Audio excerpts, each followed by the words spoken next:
എന്റെ പുസ്തകങ്ങളൊക്കെ ഭംഗിയായിട്ടൊന്ന് അടുക്കി വെക്കാൻ പറ്റിയ ഒരു മുറി വേണമല്ലോ അല്ലേ? വെറും ഒരു മുറി പോരാ, എനിക്ക് ആ മാന്തോപ്പിലേക്ക് തുറക്കുന്ന ജനാലകളുള്ള മുറി വേണം.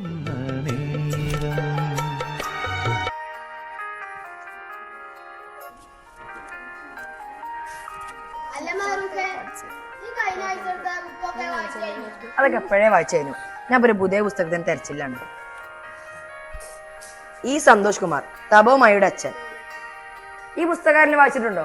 ഞാൻ വായിച്ചിട്ടുണ്ട്. അത്രത്തോളം എന്താ ഈ പുസ്തകത്തിലുള്ളൂ?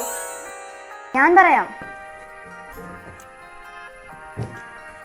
മലയാളത്തിലെ ശ്രദ്ധേയമായ നോവൽ 2025 വയലാർ അവാർഡ് നേടിയ DC ബുക്സ് പ്രസിദ്ധീകരിച്ച ഈ സന്തോഷ് കുമാറിന്റെ ഏറ്റവും പുതിയ പുസ്തകം വേറിട്ട വായനാനുഭവം സമ്മാനിച്ച കൃതി. 399 രൂപ വില വരുന്ന പുസ്തകം.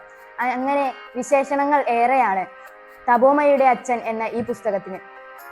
അഭയാർത്ഥികളുടെ സംരക്ഷണത്തിൽ ഏർപ്പെട്ട ഷെൽട്ടർ എന്ന അഭയാർത്ഥി ക്യാമ്പിന്റെ നടത്തിപ്പുകാരനായിരുന്നു തപോമയി ബർവ.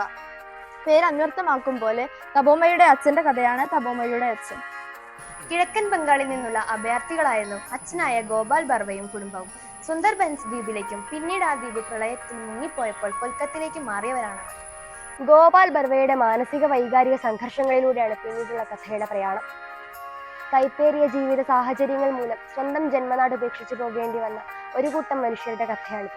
ഒരിക്കൽ ഔദ്യോഗിക ആവശ്യത്തിനായി എഴുത്തുകാരനെ കണ്ടുമുട്ടുന്നതോടെയാണ് കഥ ആരംഭിക്കുന്നത്. ആ കണ്ടുമുട്ടൽ പിന്നീട് തപോമയുടെ അച്ഛനായ ഗോപാൽ ബർവയിലേക്ക് എത്തി നിൽക്കുന്നു.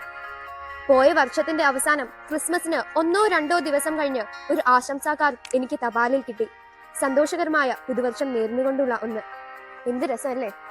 ജീവിതത്തിന്റെ തളർച്ചകളിൽ തളരാതെ നിലകൊണ്ട കേണൽ സിദ്ധാന്തം, ദുരിതങ്ങളിലൂടെ മാത്രം നടന്നു നീങ്ങാൻ വിധിക്കപ്പെട്ട ജഹാറും പർവീനയും, അങ്ങനെ നാം അറിയാത്ത കുറേയേറെ ജീവിതങ്ങൾ നമുക്ക് മുൻപിൽ വേദനയോടെ നിൽക്കുന്ന എത്രയെത്ര ദൃശ്യങ്ങൾ എന്ന് ഞാൻ പറയും.